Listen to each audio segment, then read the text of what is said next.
Assalamualaikum warahmatullahi wabarakatuh. Berjumpa lagi dengan saya Fana Amerta. Dan pada kesempatan kali ini, pada video kali ini, saya ingin menjawab sebuah pertanyaan atau beberapa pertanyaan, di mana pertanyaan itu saya dapatkan melalui forum-forum diskusi yang sebelumnya saya lewati.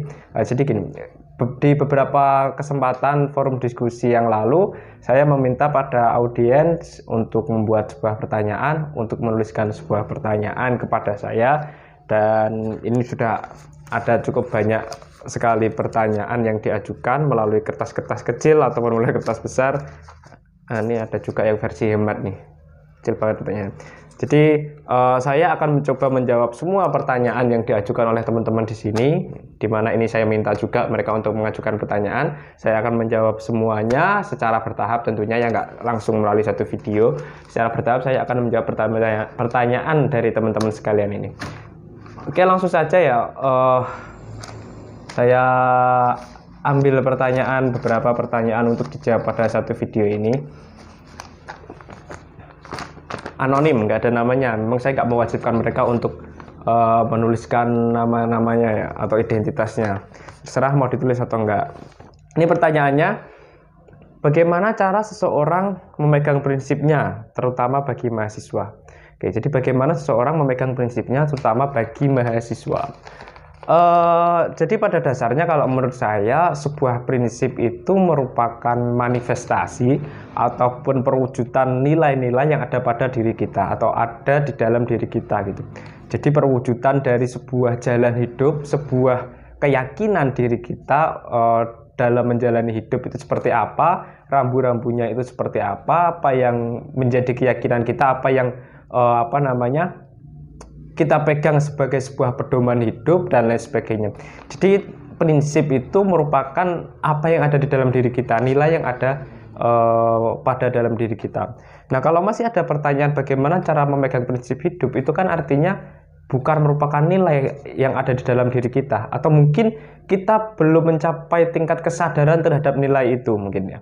Atau bisa jadi juga kalau masih ada pertanyaan bagaimana cara memegang prinsip, sebuah prinsip, artinya sebuah nilai atau sebuah prinsip itu berada di luar diri kita, sehingga perlu kita memerlukan sebuah cara untuk memegangnya atau untuk menjalaninya.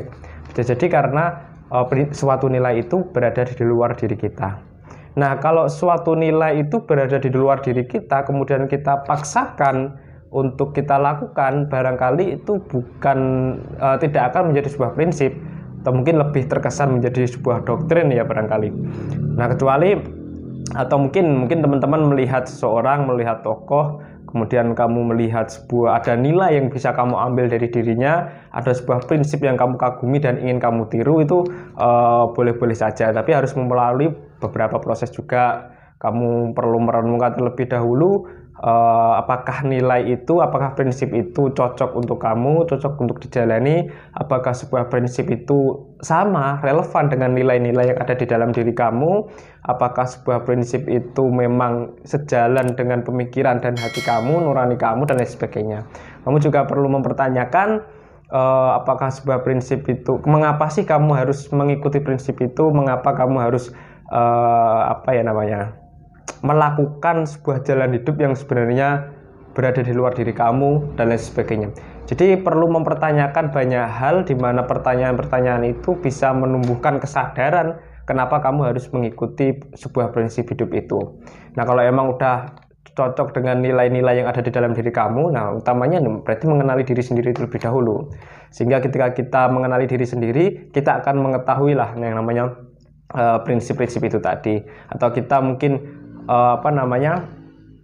lihat seseorang memiliki nilai yang baik, nilai dalam artian kehidupan, memiliki prinsip yang baik, kemudian kamu tiru, kamu amati, kemudian kamu cocok, dan kamu merasa bahwa nilai yang ada di dalam diri kamu juga selaras dengan nilai itu, ya oke, lakukan saja, nggak apa-apa, secara bertahap, secara perlahan. Juga pertanyakan, intinya itu kalau menurut saya menumbuhkan kesadaran aja sih, kesadaran kenapa kamu harus mengikuti itu dan lain sebagainya. Tapi kalau semua udah melalui kesadaran, udah kepada tahap kesadaran, ya tanpa perlu kita pegang lagi, itu akan kita imani, akan kita percayai gitu kan. Karena prinsip itu kan pada dasarnya ya kita mengimani ataupun mempercayai sebuah nilai itu ya, dan itu biasanya tumbuh dari dalam diri sendiri. Perihal jikalau memang itu kita lihat berada di luar diri kita, kemudian kita ingin mengadopsi istilahnya ke dalam diri kita, ya harus melalui beberapa tahap termasuk verifikasi kecocokan atau kesesuaian antara nilai itu dengan nilai yang ada di dalam diri kita.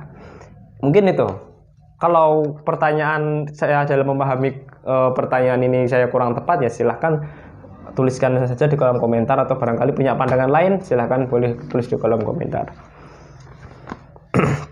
Bagaimana cara kita mahasiswa membawa perubahan pada masyarakat? Banyak sekali cara kita untuk membawa sebuah perubahan di masyarakat.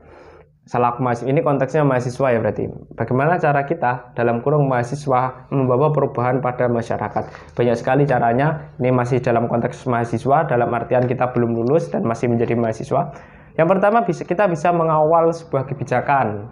Nah, ini kan yang paling sering digembar-gemborkan dan paling sering kita lihat. Kalau mahasiswa itu seringkali diasosiasikan atau begitu dekat dengan yang namanya demonstrasi, dengan yang namanya demo. Nah, itu kan aksi demo itu kan mengawal sebuah kebijakan. Aksi demo itu kan menuntut keadilan dan sebagainya lah. Itu bisa jadi kalian melakukan perubahan melalui pengawalan terhadap suatu kebijakan. Yang pertama itu bisa. Yang kedua, kalian juga bisa melakukan sebuah inovasi ataupun kreasi, di mana itu dalam hal apapun ya, atau dalam bidang apapun kalian membuat sebuah inovasi dan kreasi, kemudian kalian mengaplikasikannya kepada masyarakat.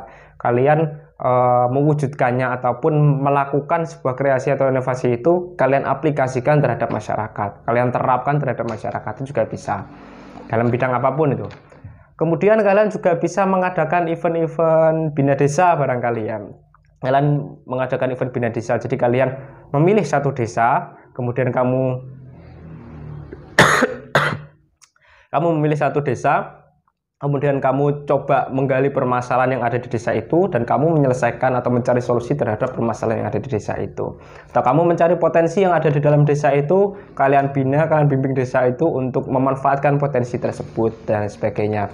Contohnya ya misalkan di desa nelayan katakanlah. Nah, ini di desa nelayan ini atau di daerah di desa yang mayoritas pekerjaan orang-orangnya dan nelayan, ada problem apa nih? Ada masalah apa nih yang bisa kita bantu gitu kan?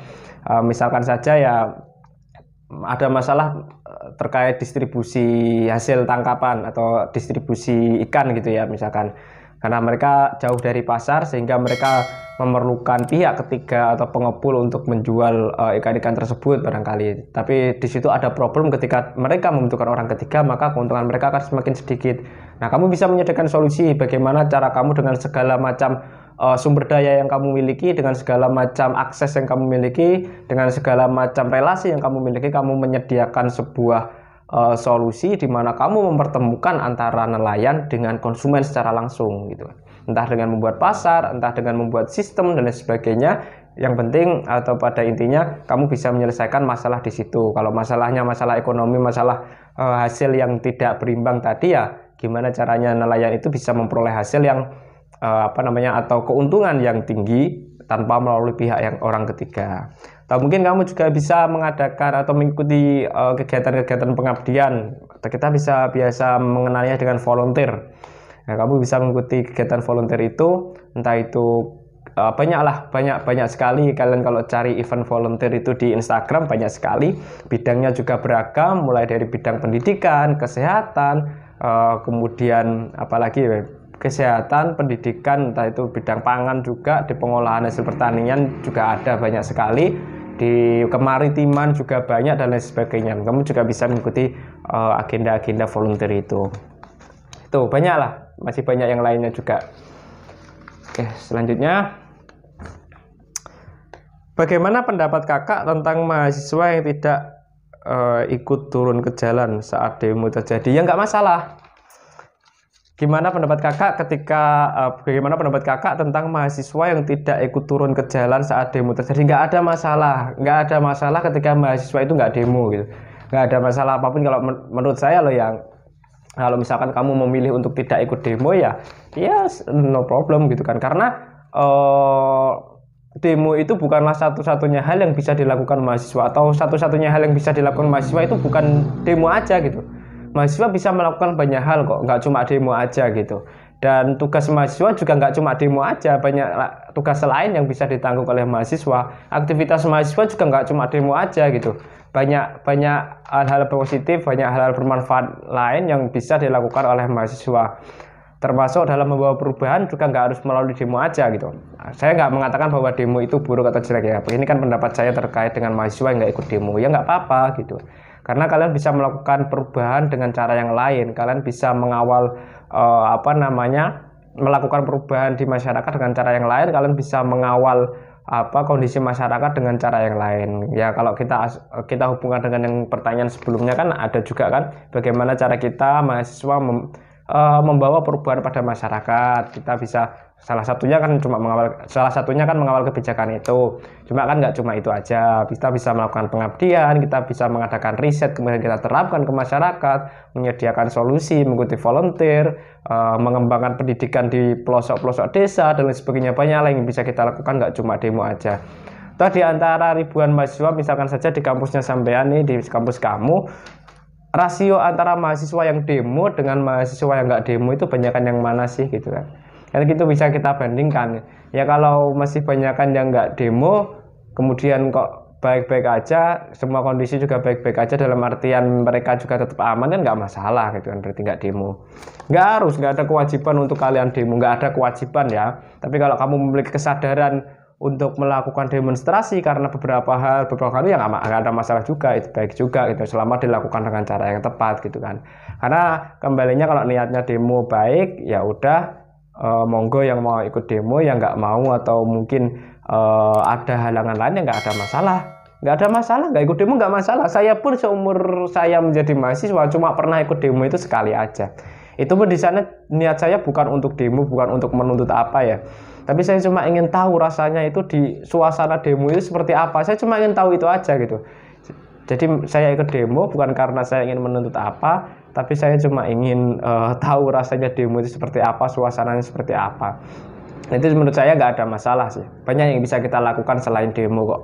Banyak yang hal-hal positif yang bisa kita lakukan selain demonstrasi. Banyak sekali aktivitas yang mendukung masyarakat, yang mengawal masyarakat, yang melakukan perubahan di masyarakat selain demo. Masih banyak lagi. Oke, mungkin itu saja ya untuk 3 pertanyaan awal nih. Nanti kita lanjutkan ke video selanjutnya. Jika Anda menemukan video ini bermanfaat, silahkan subscribe, like, aktifkan notifikasi loncengnya, dan share agar lebih banyak lagi yang merasakan manfaatnya.